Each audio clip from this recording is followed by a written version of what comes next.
नमस्कार साथियों, मैं हूं कुलदीप जहांगीर। राकेश सर के यूट्यूब चैनल में एक बार फिर से आपका स्वागत है।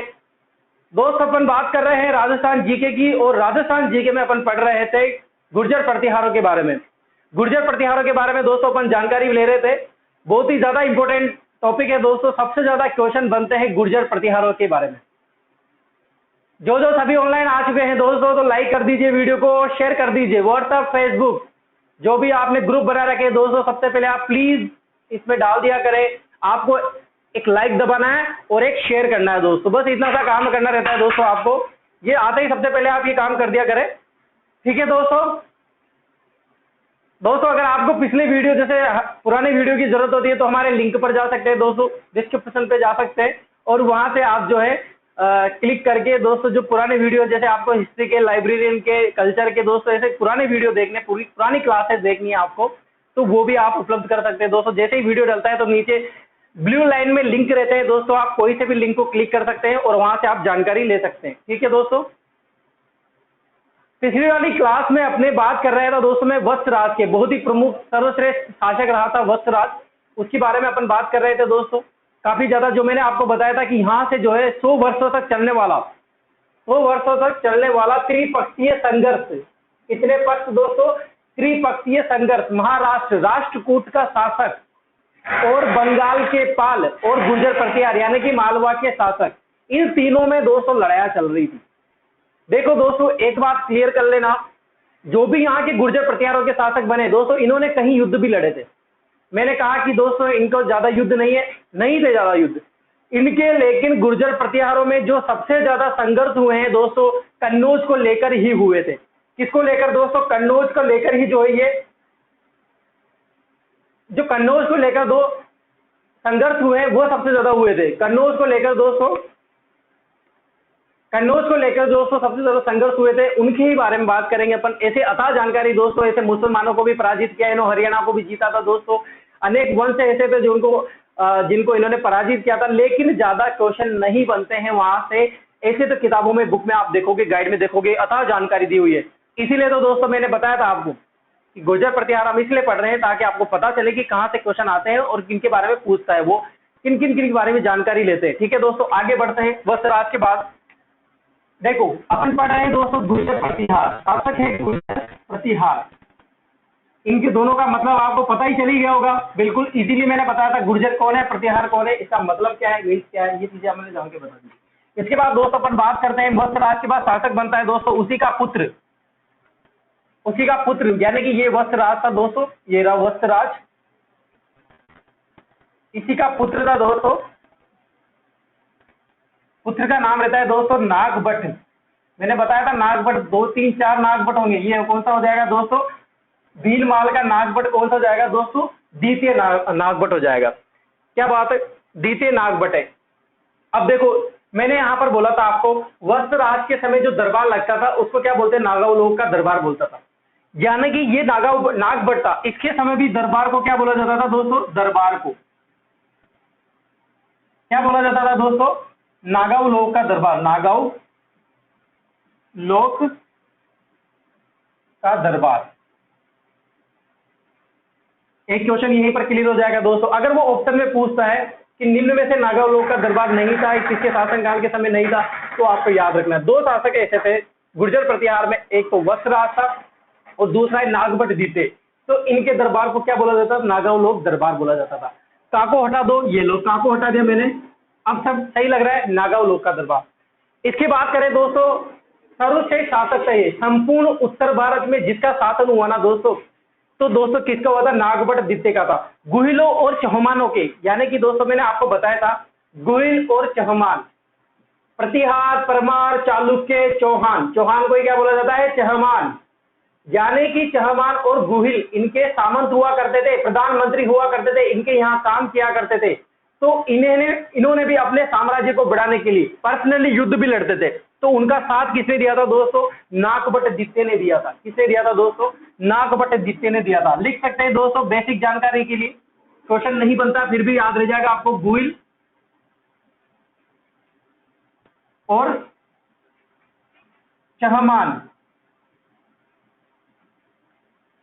कौन थे ये दोस्तों? सामंत हुआ करते थे नागभट्ट द्वितीय की सामंत हुआ करते थे इनके दरबार में, इनके यहाँ सेवा का काम करते थे, सामंत हुआ करते, प्रधानमंत्री दीवान हुआ करते थे। कौन दोस्तों? गुहिल और चौहान के जो राजा, आगे जाकर इनके भी अलग वंश निकले और इन्होंने भी राज किया किस पर? राजस्थान में। गुहिल और चौहान का साथ दिया। समझ जाना आप दोस्तों, जो लैंग्वेज लिखी है मैंने। 38 वर्षों तक शासन किया था दोस्तों इसने। कितने वर्षों तक? 38 वर्षों तक शासन किया।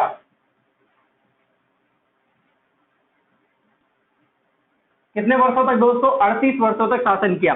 पहली बात मैंने की है यहाँ पर दरबार की, उसके बाद मैंने गुहिल और चौहान, और दूसरी बात मैं यहाँ पर कर रहा हूं दोस्तों सर्वश्रेष्ठ शासकता, यानी कि उत्तरी संपूर्ण उत्तरी भारत में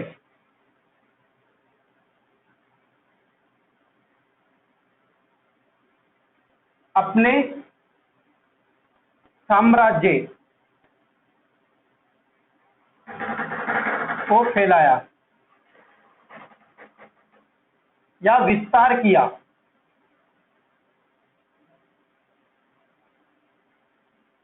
ठीक है दोस्तों, आई समझ में? यानी कि हम ये कह सकते हैं कि वत्सराज के बाद जो वत्सराज शासक था उसके बाद महान शासक बनता है दोस्तों नागभट्ट द्वितीय। इसने भी संघर्ष किए और दोस्तों पराजित भी किया था कन्नौज को लेकर।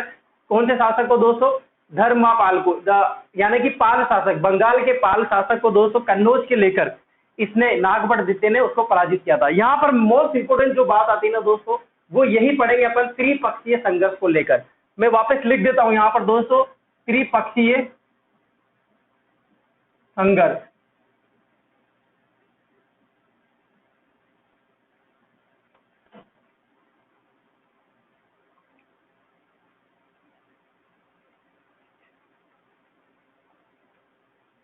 देखो, त्रिपक्षीय संघर्ष की बात कर रहे थे दोस्तों, ये त्रिपक्षीय संघर्ष रहा। देखो मैंने आपको नक्शे में बता भी दिया था कि कहाँ का शासक, चलो वैसे ही बनाता हूं नहीं तो आप सोचोगे।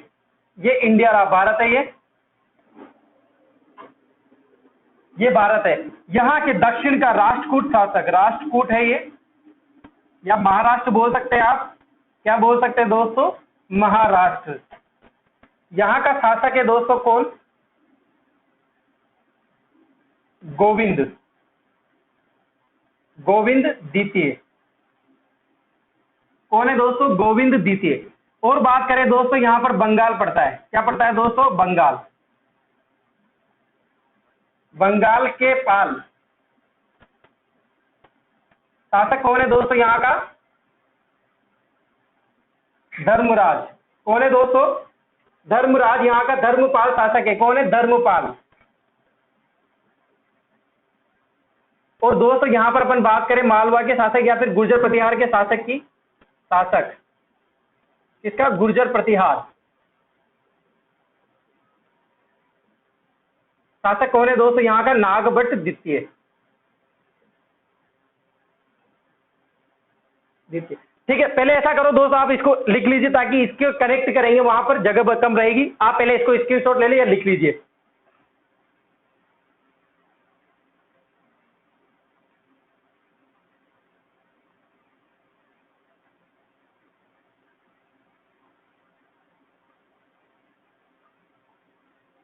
मिटा दो दोस्तों इसको, इधर को लिख लिया आपने, स्क्रीनशॉट ले लिया होगा इसका। जैसे जैसे सावधानी रहती है दोस्तों वैसे ही काम किए जाते हैं।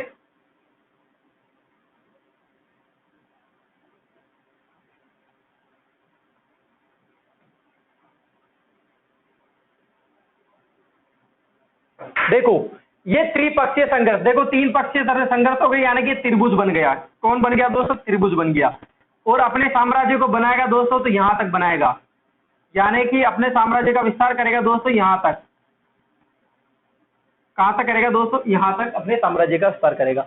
अब देखो यहां पर क्या होगा दोस्तों, राष्ट्रकूट महाराष्ट्र का शासक कौन है दोस्तों? राष्ट्रकूट शासक, ये राष्ट्रकूट शासक कौन दोस्तों? गोविंदराज द्वितीय।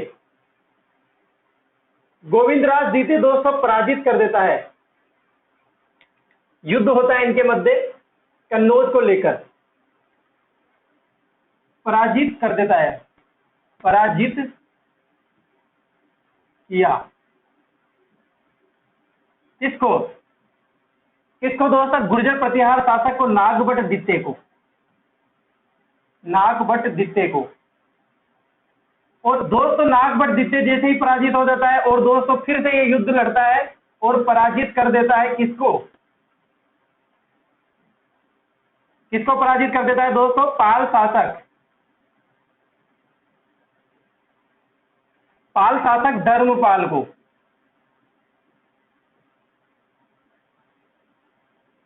किसको पराजित कर देता है दोस्तों? नागभट्ट द्वितीय को पराजित कर देता है, क्योंकि गोविंदराज भी दोस्तों संपूर्ण विश्व में, उत्तर भारत में जो है अपने साम्राज्य का विस्तार करना चाहता था, अपने साम्राज्य को फैलाना चाहता था, यानी कि अपनी सारी सेना, अपनी घुड़सवार सेना को लेकर एक विजय के लिए निकला था। और विजय के लिए निकलते दोस्तों इनके मध्य त्रिपक्षीय कन्नौज को लेकर दोस्तों कान्यकुब्ज।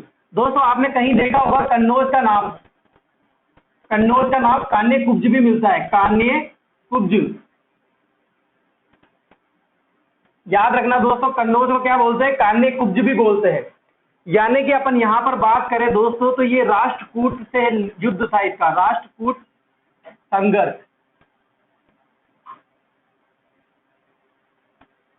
कौन सा संघर्ष कहलाता है दोस्तों?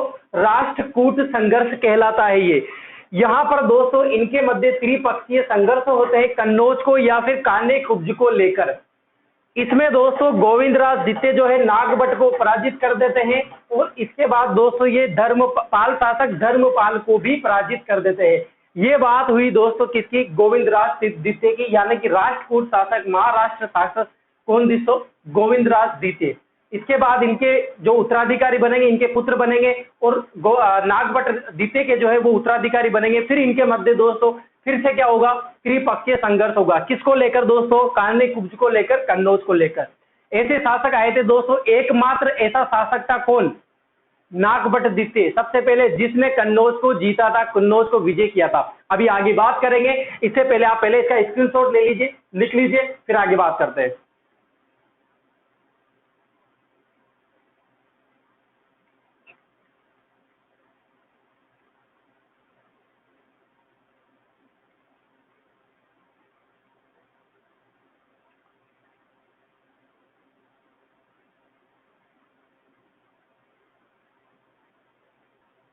मिटा दो दोस्तों, आया समझ में दोस्तों? ये त्रिपक्षीय संघर्ष आया दोस्तों।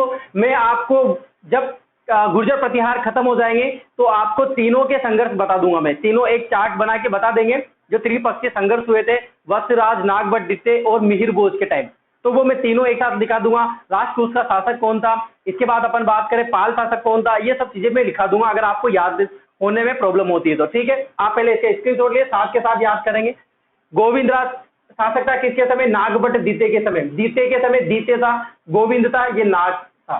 यानी कि आप देख सकते हो गोविंद के नाग, नाग नाग, यानी कि शासक था राष्ट्रकूट। इधर धर्मपाल था, पाल शासक। पाल शासक कौन? धर्मपाल। ठीक है, मिटा देते हैं, फिर आगे बात करते हैं हम।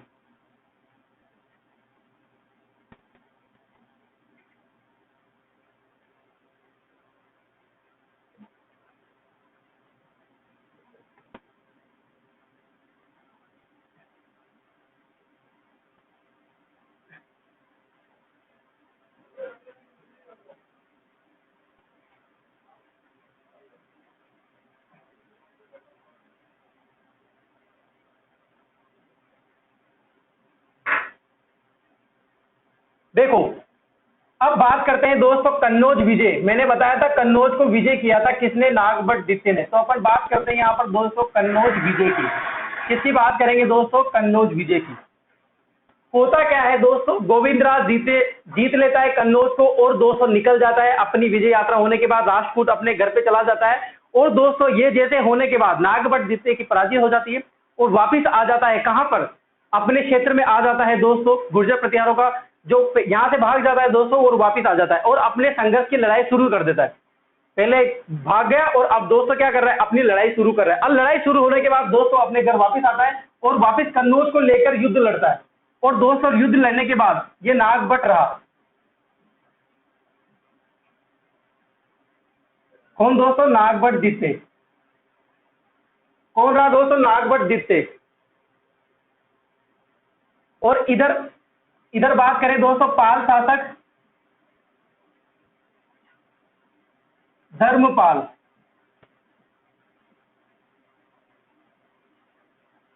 ये शासक था दोस्तों। कहां का शासक था दोस्तों? ये तो है बंगाल का पाल, और ये है कौन सा? नागभट्ट। ये गुर्जर प्रतिहार शासक, गुर्जर प्रतिहार शासक कौन है दोस्तों? गुर्जर प्रतिहार शासक। और दोस्तों इसने कन्नौज किसको संभला रखा था? यहां पर राजा था एक, जिसका नाम था चक्रायुद्ध। क्या नाम था दोस्तों? चक्रायुद्ध। यानी कि यहाँ पाल नरेश तो कौन है दोस्तों? धर्मपाल है। यही गलतियां करते हैं अपन दोस्तों। यहाँ पर जो चक्रायुद्ध है दोस्तों, ये राजा है, कन्नौज इसको संभला रखा था दोस्तों, और ये बैठा रहता था आराम से, धर्मपाल। ये जब इसने आक्रमण किया तो लड़ने कौन आएगा दोस्तों? धर्मपाल। और ये लड़ने आया दोस्तों, और चक्रायुद्ध को क्या किया? पराजित किया। पराजित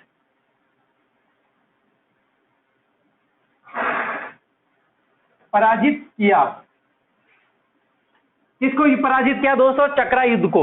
और किसका? धर्मपाल का राजा रहता है, कन्नौज का राजा रहता है, लेकिन नरेश कौन रहता है दोस्तों? धर्मपाल ही रहता है। याद रखना, यहां पर कंफ्यूज मत होना। नागभट्ट जो है चक्रायुद्ध को पराजित कर देता है, और कन्नौज आप कन्नौज बोल सकते हैं। कन्नौज का नाम क्या बोला था? काना कुब्ज। ये लिख देता हूं मैं, काना कुब्ज। पर अधिकार किया, पर अधिकार कर लेता है ये,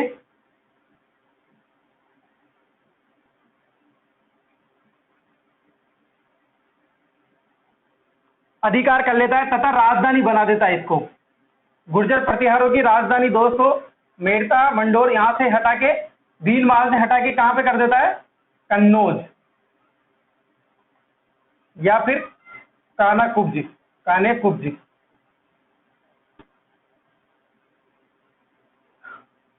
नागभट्ट जितने दोस्तों वापिस आ जाता है, और त्रिपक्षीय लेने के लिए, कन्नौज को जीतने के लिए दोस्तों संघर्ष करता है। यहाँ पर गोविंदराज जित्ते का कोई मैटर नहीं है अब। और दोस्तों नागभट्ट जित्ते जो है इसके चक्रायुद्ध, इसका राजा रहता है धर्मपाल को, इसको संभला करके आप सूबेदार बोल सकते हैं दोस्तों एक तरह से। चक्रायुद्ध को पराजित कर देता है और कन्नौज पर अधिकार कर लेता है। और अधिकार करने के बाद दोस्तों अपनी राजधानी किसको बना लेता है? कन्नौज को बना लेता है। अब क्या होगा दोस्तों? यहाँ पर धर्मपाल नाराज हो जाएगा। दोस्तों यहाँ पर। और धर्मपाल जिसको पता चलेगा कि यार मेरे दोस्त को या फिर मेरे सुबेदार राजा को, चक्रायुद्ध को इसने पराजित कर दिया, अब मैं भी इसको संघर्ष करूंगा। संघर्ष करने के लिए दोस्तों किससे जाता है? ये नागभट्ट जित्ते से युद्ध लड़ता है। और एक दोस्तों युद्ध लड़ने के बाद एक युद्ध होता है, मुंगेर का युद्ध। क्या नाम है दोस्तों? मुंगेर का युद्ध। मुंगेर का युद्ध होता है दोस्तों किस किस के मध्य? नागभट्ट वर्सेज धर्मपाल। नागभट्ट यहां पर जीतते रहता है, ये नागभट्ट विजय हो जाता है और धर्मपाल पराजित हो जाता है दोस्तों। यहां पर धर्मपाल पराजित हो जाता है और कन्नौज पर अधिकार जो है बरकरार रहता है। ये होता है दोस्तों किसका संघर्ष? नागभट्ट जित्ते का संघर्ष। मैंने आपको बताया, सबसे पहले बताओ रे, सबसे पहले क्या बताया था मैंने? राजपूत का शासक कौन है दोस्तों? जल्दी से बताओ, कमेंट बॉक्स में लिख के बताओ। राजपूत महाराष्ट्र का शासक कौन रहता है? क्या नाम रहता है उसका? गोविंद जित्ते।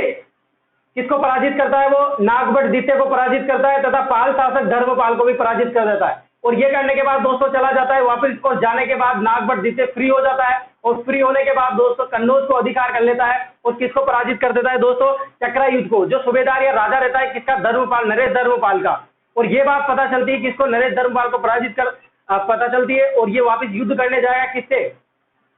नागभट्ट जित्ते से। किससे जाएगा? नागभट्ट जित्ते से युद्ध लड़ेगा। और मुंगेर का युद्ध होता है दोस्तों, जिसमें धर्मपाल जो है पराजित हो जाता है और कन्नौज पर अपनी राजधानी बनाए रखता है। और राजधानी कौन सी बनाई रहेगी दोस्तों? Kannauj. Very very important question है दोस्तों। राजधानी किसने बनाई थी? कन्नौज। नागभट्ट जित्ते ने। किसने बनाई दोस्तों? नागभट्ट जित्ते ने। बिल्कुल याद रखना, मोस्ट क्वेश्चन है। भीलमाल जालोर के बाद क्वेश्चन डायरेक्ट यहीं पर राजधानी निकलती है। कौन सी राजधानी? कन्नौज। ठीक है दोस्तों, कोई प्रॉब्लम नहीं, आगे बढ़ूं। क्लियर है सब? अब क्लियर हो गया तो स्क्रीनशॉट ले लीजिए, ऐसा कैसा बना लीजिए ताकि याद हो जाए आपको। फिर आगे बढ़ते हैं।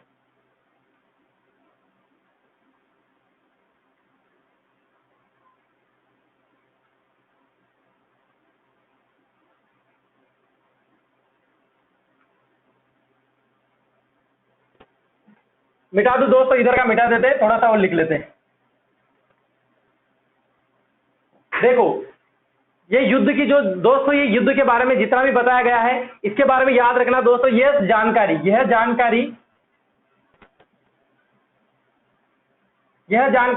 किसमें मिलती है दोस्तों? प्रशस्ति है एक, ग्वालियर, ग्वालियर प्रशस्ति। कौन सी प्रशस्ति रहती है दोस्तों? ग्वालियर प्रशस्ति में जानकारी मिलती है दोस्तों। मैं आपको बता दूं, ग्वालियर प्रशस्ति में सबसे ज्यादा गुर्जर प्रतिहारों के बारे में बताया गया।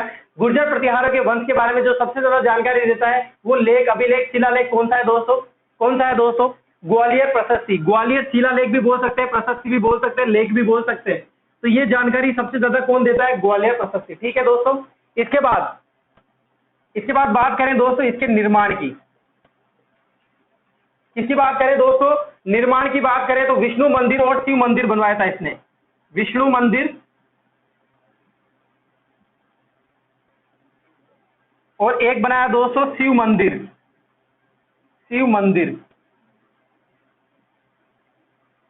विष्णु मंदिर और शिव मंदिर। शिव मंदिर जो है इसको वर्तमान में क्या बोला जाता है दोस्तों? शिव पार्वती मंदिर बोला जाता है। क्या बोला जाता है दोस्तों? शिव पार्वती मंदिर बोला जाता है। ठीक है दोस्तों, ये हुई बात किसकी? नागभट्ट द्वितीय की। इसको दोस्तों नागभट्ट द्वितीय के और बारे में जानकारी बताऊं मैं आपको तो मैंने बात करी यहाँ पर दोस्तों सबसे बारे में इसके उपाधि के बारे में बात करें तो महाराजाधिराज, परम भट्टारक, परमेश्वर की भी उपाधि देते हैं। लेकिन दोस्तों ये कोई इंपॉर्टेंट क्वेश्चन नहीं है, यहाँ से कोई क्वेश्चन बनता भी नहीं, इतनी बड़ी उपाधि आपसे पूछा नहीं जाएगा। ठीक है दोस्तों, स्क्रीनशॉट ले लो। ये नागभट्ट द्वितीय हो गया। इसके बाद आगे नेक्स्ट शासक के बारे में पर बात करते हैं। ठीक है,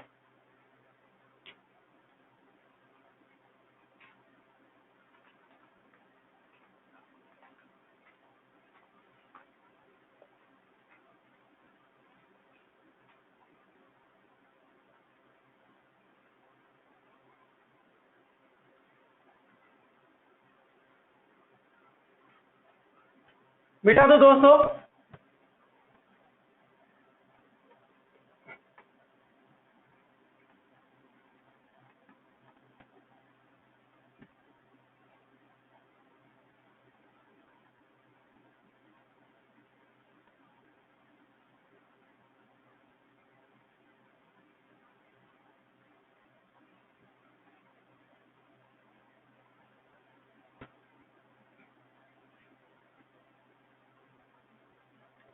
इसके बाद दोस्तों बात करें अपन रामभद्र।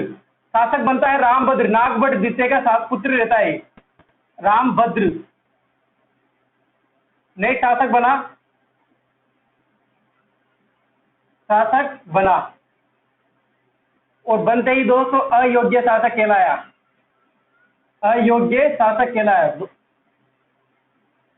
ऐसा बोल सकते हैं दोस्तों, नागभट्ट द्वितीय के बाद जो मिहिरभोज शासक बनेगा उससे पहले आ जाता है रामभद्र शासक। यानी कि दोस्तों ये कलंक है एक गुर्जर प्रतिहारों में। नागभट्ट द्वितीय के बाद अगर डायरेक्ट दोस्तों शासक बनता मिहिरभोज तो एक सोने में सुहागा जैसा काम करता दोस्तों। लेकिन दोस्तों इसने गुर्जर प्रतिहारों के जो वंश थे उनके शासक को बिल्कुल नीचे डुबो दिया था और इसी को पूर्ण करेगा दोस्तों कौन? मिहिरभोज। यानी कि कोई मतलब नहीं है दोस्तों, और इसी का ही पुत्र रहता है दोस्तों कौन? मिहिरभोज। इसी का एक पुत्र रहता है दोस्तों कौन? मिहिरभोज। सभी ने नाम सुना है दोस्तों मिहिरभोज का। बहुत ही प्रतापी और सर्वश्रेष्ठ और वीर शासक रहा है दोस्तों। किसका? गुर्जर प्रतिहार का। ठीक है दोस्तों, अब नेक्स्ट जो अपन बात करेंगे दोस्तों मिहिरभोज के बारे में ही बात करेंगे। 50 वर्षों तक, कितने वर्षों तक दोस्तों? 50 वर्षों तक मिहिरभोज ने शासन किया था। कहां पर दोस्तों? दीनमाल झालोर के शासक के रूप में। ठीक है दोस्तों, आप लिख लीजिए इसको, फिर मिहिरभोज के बारे में बात करते हैं। मिटाऊंगा फिर मैं इसको। आया समझ में दोस्तों किसका पुत्र था? बस एक याद रखना, रामभद्र का पुत्र था कौन? मिहिरभोज।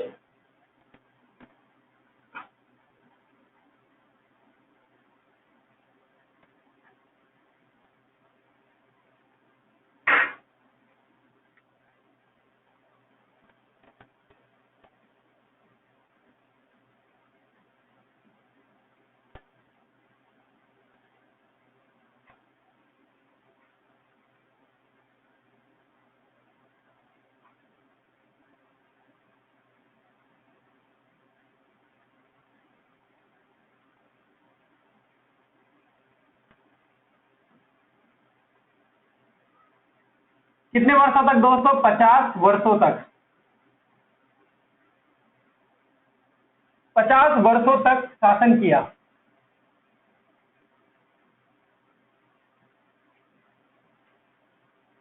गुर्जर प्रतिहार का,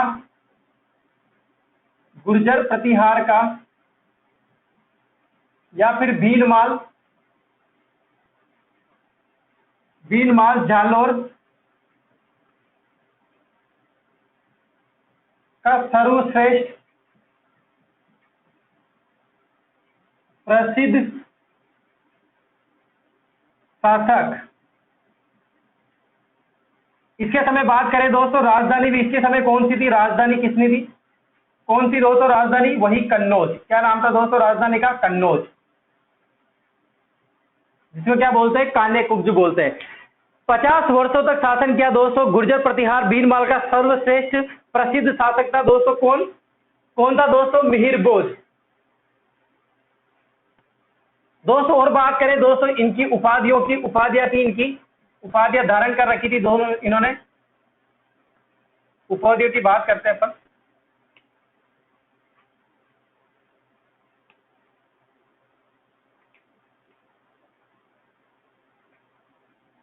पहली उपाधि दोस्तों आदिव रहा। कौन सी उपाधि? मोस्ट इंपोर्टेंट, आदिव रहा। और दूसरी उपाधि दोस्तों प्रभास। क्या नाम है दोस्तों? आदिव रहा और प्रभास। ये जो आदिव रहा जो उपाधि है दोस्तों, मोस्ट इंपोर्टेंट क्वेश्चन बनता है दोस्तों, आदिव रहा की उपाधि किसने धारण कर रखी थी दोस्तों? किसने धारण कर रखी थी? मिहिर भोज के द्वारा। और प्रभास की उपाधि जो है वो भी किसने धारण कर रखी थी दोस्तों? किसने धारण कर रखी थी? मिहिर भोज के द्वारा। और जो आदिव रहा जो उपाधि धारण कर रखी थी, ये जानकारी दोस्तों किसमें मिलती है? ग्वालियर, ग्वालियर शिलालेख में। और ये जो जानकारी मिलती है दोस्तों प्रभास उपाधि की, ये मिलती है दोस्तों दौलतपुर शिलालेख में, दौलतपुर लेख में। याद रखना दोस्तों, ग्वालियर प्रशस्ति के अनुसार जो है आदिव रहा उपाधि धारण करता है कौन? मिहिर भोज। और प्रभास उपाधि धारण करता है दोस्तों दौलतपुर का जो अभिलेख है, लेख है, शिलालेख है, प्रशस्ति है, इसके अनुसार कौन सी उपाधि धारण करता है दोस्तों? प्रभास उपाधि धारण करता है। और बात करें दोस्तों इसके बारे में, जो आदिव रहा उपाधि धारण करती तो मिहिर भोज द्वारा, मिहिर भोज द्वारा एक सिक्के चलाए गए थे दोस्तों, सिक्के चलाए गए थे। उन सिक्कों पर उत्तीर्ण किया था आदिव रहा। क्या उत्तीर्ण किया था दोस्तों? आदिव रहा उत्तीर्ण करवाया था, यानी कि अपनी उपाधि के नाम पर सिक्के चलवाए थे दोस्तों। किसने किसने चलवाए थे? मिहिर भोज द्वारा सिक्के चलवाए थे। यानी कि इन सिक्कों पर क्या लिखा था दोस्तों? आदिव रहा। क्या लिखा था दोस्तों? आदिव रहा लिखा था। ठीक है दोस्तों, यहां पर मैंने बात की, एक बार देखो फिर से। 50 वर्षों तक शासन करने वाला सर्वश्रेष्ठ, यानी भीलमाल में सर्वाधिक बार शासन करने वाला कौन था? मिहिर भोज था। गुर्जर प्रतिहार यानी भीलमाल जालोर का सर्वश्रेष्ठ प्रसिद्ध शासक था कौन दोस्तों? मिहिर भोज। राजधानी कन्नौज ही थी दोस्तों। क्वेश्चन पूछ सकता है ये, कन्नौज राजधानी किसके द्वारा बनाई गई थी? तो आपका आंसर होगा नागभट्ट द्वितीय के समय। अगर नागभट्ट द्वितीय ऑप्शन में नहीं है, सुनना, नागभट्ट द्वितीय अगर ऑप्शन में नहीं है और आपसे ये पूछता है कन्नौज राजधानी निम्न में से किस शासक के समय थी, और वहां पर अगर मिहिर भोज है, तो आपका आंसर क्या होगा दोस्तों? मिहिर भोज होगा। और पहला आंसर क्या होगा दोस्तों? नागभट्ट द्वितीय। ठीक है, इसके बाद दोस्तों अपने उपाधियों की बात करी। Very very very important question. किस सी उपाधि धारण करती दोस्तों इन्होंने? एक तो उपाधि धारण कर रखी थी आदिव रहा की, और एक उपाधि धारण कर रखी थी मिहिर भोज की। सॉरी, मिहिर भोज ने उपाधि धारण करती आदिव रहा और प्रभास की। आदिव रहा नामक जो है इसने सिक्के भी चलाए थे, प्रचलन था दोस्तों। मैं आपको बता दूं, मिहिर भोज के समय चांदी और सिक्के का अत्यधिक प्रसार हुआ था।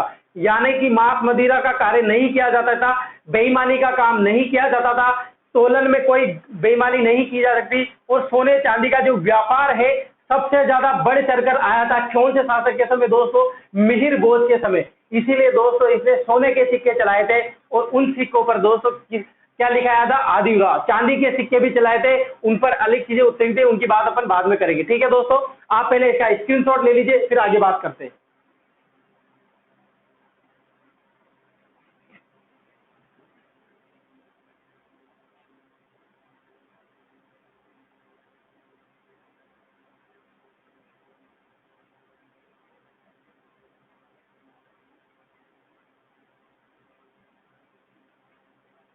ठीक है दोस्तों, अब देखते हैं और इनके बारे में जानकारी लेते हैं क्या है। आया दोस्तों, समझ में आ रहा है सबको, कोई प्रॉब्लम नहीं हो रही है, क्लियर हो रहा है सब। जिसको कुछ भी प्रॉब्लम हो दोस्तों आप पूछ सकते हैं, मुझे बता सकते हैं दोस्तों कमेंट बॉक्स में, आपके लिए सुविधा दी गई है, कमेंट बॉक्स से आप लिख सकते हैं कुछ भी, अच्छा बुरा जो भी आपको लिखना है लिख लो, मैं सुनूंगा आपकी, जो सुनने के लिए बैठे हैं दोस्तों यहाँ पर, आपकी बातों पे जरूर विचार किया जाएगा। मिहिर बोझ के अपन बात कर रहे थे यहाँ पर, ठीक है दोस्तों।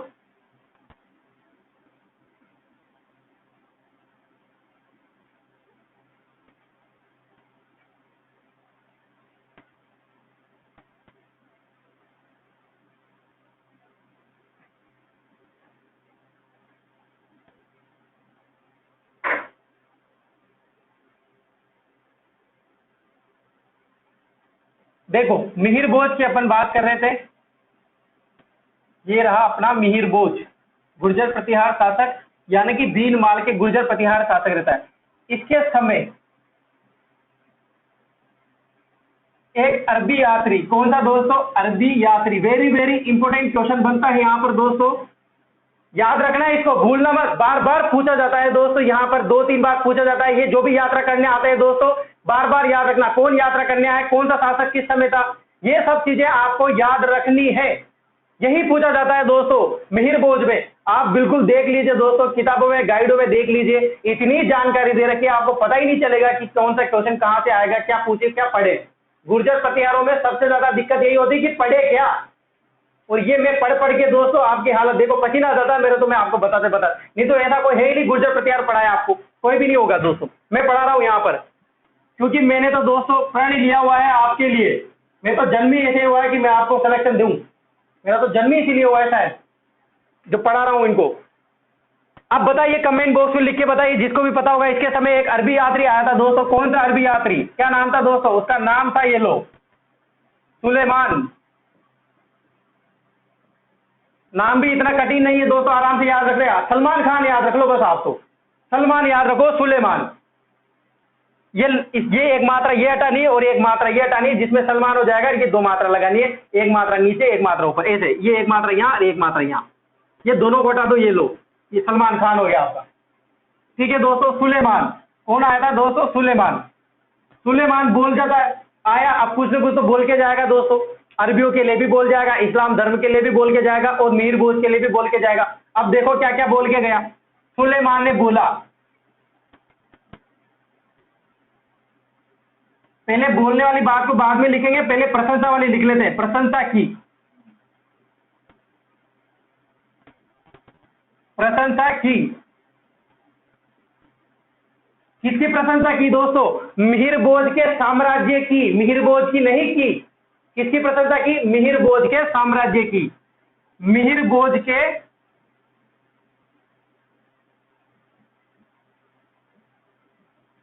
साम्राज्य की।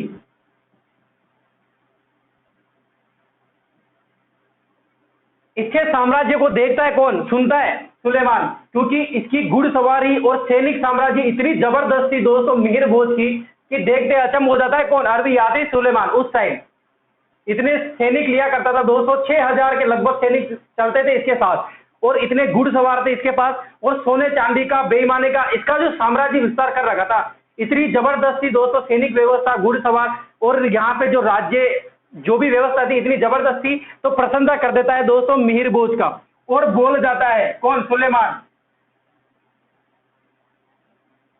बोला, ये लो बोला, क्या बोला, मिहिर बोझ के लिए,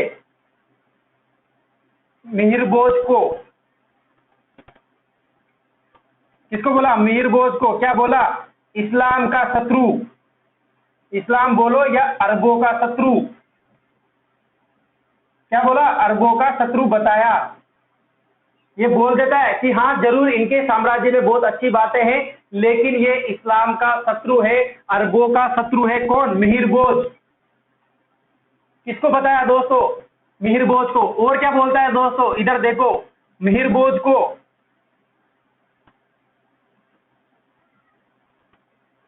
मिहिर बोझ को क्या बोला, जुर्ज बोला, जुर्ज का मतलब गुर्जर, और गुर्जर का मतलब दोस्तों प्रशंसा की दोस्तों, किसकी, महान शासक होने की प्रशंसा करता है दोस्तों जबरदस्त अश्व सेना थी, घुड़सवार थे। इसका मतलब होता है दोस्तों जुर्ज। और जुर्ज कहा मिहिरबोज को, किसने कहा दोस्तों? जुर्ज, सुलेमान ने। मैं यहां पर बात कर रहा हूं दोस्तों सुलेमान की। सुलेमान भारत आता है किसके समय? मिहिरबोज के समय, और पसंद करता है मिहिरबोज के साम्राज्य की। और मिहिरबोज के बारे में कुछ दो शब्द कहिए हमारे मिहिरबोज के बारे में। तो दो शब्द कहता है, इस्लाम का शत्रु है ये, अरबियों का शत्रु है ये। और क्या कहा? जुर्ज भी कहा। और दोस्तों इसने कहा कि हमारे देश के लिए भी बताओ, हिंदुस्तान के लिए भी कुछ बोलो। हिंदुस्तान को काफिरों का देश कहा।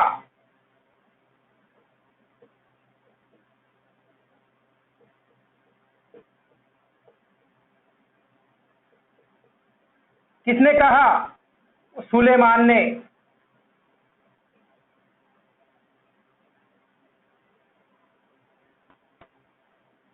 ये याद हो गई दोस्तों। कितने क्वेश्चन बनते हैं यहाँ पर? साम्राज्य की विस्तार की, अरबों इस्लाम का शत्रु बताया, जुर्ज कहा, और इसके बाद काफिरों का देश कहा। दोस्तों किसने कहा? सुलेमान ने कहा। ये बात हुई दोस्तों सुलेमान की। आया मजा? नहीं आया? कितने क्वेश्चन बन सकते हैं यहाँ पर? आराम से याद हो गया दोस्तों। सुलेमान सलमान खान से याद रह जाएगा। शत्रु, इस्लाम का शत्रु, अरबियों का शत्रु, और जुर्ज कहा। गुर्जर से याद रखना, गुर्जर, जुर्ज। ठीक है दोस्तों, ये बात हुई सुलेमान की। याद रखना दोस्तों। अब अच्छे से स्क्रीनशॉट ले लो, फिर आगे बात करते हैं दोस्तों क्या होने वाला है।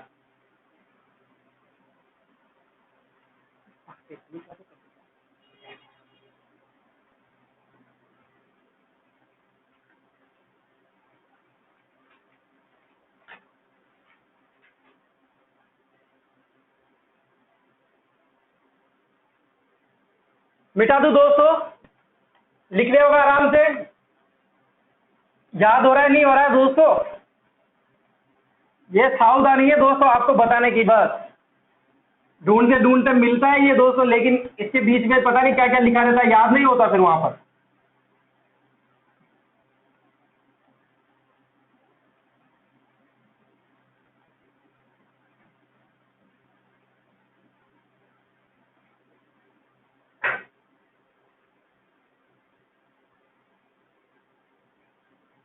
देखो ये रहा दोस्तों मिहिरबोज। अब बात करते हैं दोस्तों त्रिपक्षीय संघर्ष की। यहां भी चलेगा त्रिपक्षीय संघर्ष, इसके बाद भी चलेगा, लेकिन यहाँ 100 वर्ष पूर्ण हो जाते हैं दोस्तों। इसके बाद कोई मतलब नहीं रहता गुर्जर प्रतिहारों के शासकों के बारे में कि यहाँ पर कोई मतलब निकलेगा। बात करते हैं त्रिपक्षीय संघर्ष 100 वर्षों तक चलता है। राष्ट्रकूट और बंगाल के पास और गुर्जर प्रतिहार बीनमाल के जालोर यानी कि मालवा के शासक के मध्य त्रिपक्षीय संघर्ष होता है। देखो ये त्रिपक्षीय दोस्तों, अब पूरा भारत नहीं बनाऊंगा, ये 3 पक्ष बना दूंगा बस में। गुर्जर प्रतिहार का शासक कौन दोस्तों? यहाँ का मेन शासक कौन दोस्तों? मिहिरभोज, मिहिर भोज। और ये राष्ट्रकूट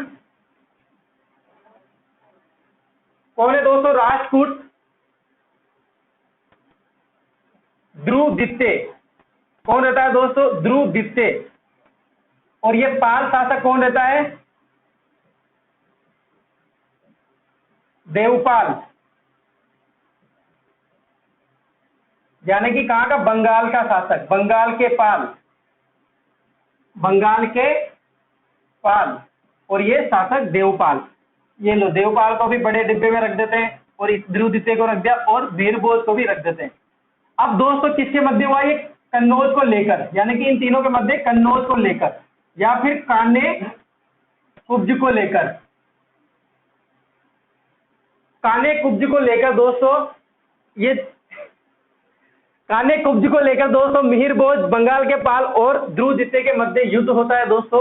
और ये कन्नौज को लेकर संघर्ष होता है। ज्यादा कोई बात नहीं करेंगे यहाँ पर, कान्हे वाने कोई मतलब ही नहीं निकल रहा, कहां पर युद्ध हुआ, कैसे हुआ, कोई मतलब नहीं है दोस्तों। याद रखना है दोस्तों, बंगाल का पाल और ये राजपूत के मिहिरभोज, ये दोनों मिलकर दोस्तों मिहिरभोज को क्या कर देते हैं? पराजित कर देते हैं, पराजित हो जाता है। याद रखना, जब पराजित होता है ना दोस्तों, तब शासक कौन रहते हैं?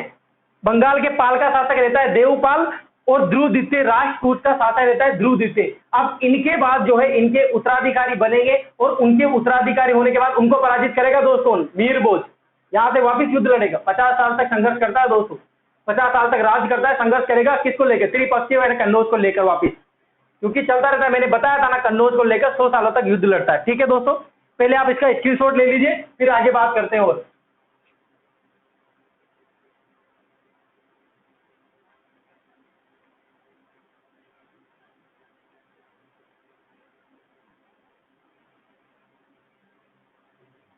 मिटा दूं दोस्तों, ये मिटा दिया। जल्दी क्लास खत्म होने वाली दोस्तों, जाना मत कहीं भी, आप चले जाते हो लंबी क्लास देखते ही। मजा आने वाला है दोस्तों, बारिश होने वाली, देखना अभी नदी पर दूंगा, नदी इतनी जल्दी बारिश आएगी दोस्तों। बिल्कुल कमेंट डालते रहिए दोस्तों, कैसी क्लास लग रही है आपको, अच्छी लग रही है, बुरी लग रही है, जल्दी से कमेंट करके बताइए दोस्तों। समझ में आ रहा है कि नहीं आ रहा है, जल्दी से बताइए मुझे। वापिस आ जाते हैं दोस्तों मिहिर बोझ पर, खत्म होने वाला है मिहिर बोझ। जल्दी से देखिए इधर मिहिर बोझ को मेरे साथ, ये मिहिर बोझ रहा। अब दोस्त देखना दोस्तों, वहां से पराजित हो जाता है दोस्तों, किससे, देवपाल से और राजपूत ध्रुव द्वितीय से। किनसे पराजित होता है, ध्रुव द्वितीय से। अब बदला लेगा, बाप का, दादा का, सबका बदला लेगा तेरा ये मिहिर बोझ। किसका, बाप का, दादा का। बाप दादा लड़ रहे थे पहले त्रिपक्ष के लिए, कन्नौज को लेकर, वापिस बदला लेगा ये। किसके लिए दोस्तों, देखना अभी कैसे। ये लो दोस्तों, पराजित किया, याद रख लो बस आप तो, डायरेक्ट पराजित किया। इतनी ही जानकारी मिलती है इनके बारे में। किसको, देवपाल, देवपाल के पुत्र, पाल शासक है दोस्तों, याद रखना यहां पर, पाल शासक, देवपाल के पुत्र नारायण पाल को, नारायण पाल, किसको पराजित किया, नारायण पाल को अधिकार किया।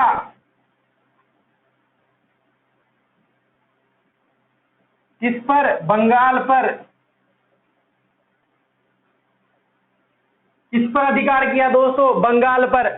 इधर देखो, एक से बदला ले लिया, एक से तो ले लिया, अब दूसरा भी देखो, पराजित किया। किसको किया, ध्रुव द्वितीय के उत्तराधिकारी।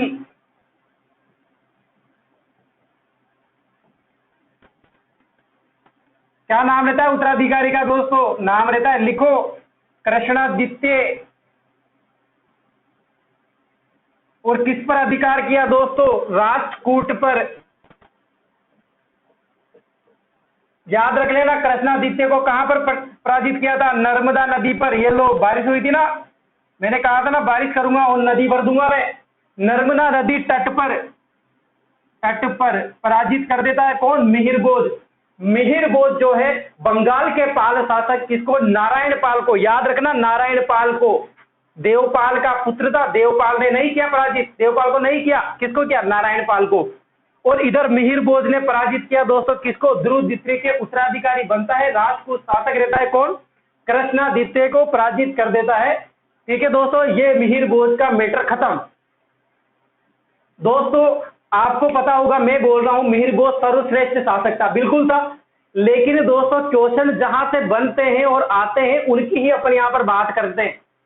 त्रिपक्षीय, राष्ट्रकूट, बंगाल, इनके बारे में दोस्तों अपन ने बात की। ऐसे तो दोस्तों मिहिर बोझ ने हरियाणा को भी जीता था, अनेकों युद्ध, मुसलमानों को पराजित किया था दोस्तों, अलग अलग वंश थे जिनको भी इन्होंने पराजित किया था। लेकिन कोई क्वेश्चन नहीं बनता, एक एक लाइन के दोस्तों, वहां चला गया उसको पराजित कर दिया, वहां चला गया उसको अधिकार कर लिया, ये चीज। लेकिन क्वेश्चन यहां से बनते हैं, जो क्वेश्चन बनते हैं ना, पानी वही पियो जो पीने लायक है, नहीं तो पेट में खराबी भी हो सकती है दोस्तों फालतू पीने से।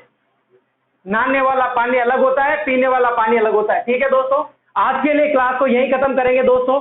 नेक्स्ट क्लास का आप इंतजार करते रहिए, ऐसे ही प्यार बनाए रखे रहिए दोस्तों, और वीडियो को लाइक शेयर जरूर करें दोस्तों। राकेश सर के जो चैनल को अगर सब्सक्राइब नहीं कर रखा है आपने दोस्तों, बहुत सारे रहते हैं जो चैनल को लिंक देख के वहीं देख लेते हैं और सब्सक्राइब करना भूल जाते हैं। प्लीज चैनल को सब्सक्राइब करें, लाइब्रेरियन का मजा ले, हिस्ट्री का मजा ले, पढ़ो, आराम से एंजॉय करो। ठीक है दोस्तों, बहुत बहुत धन्यवाद आपको, good evening, all the best.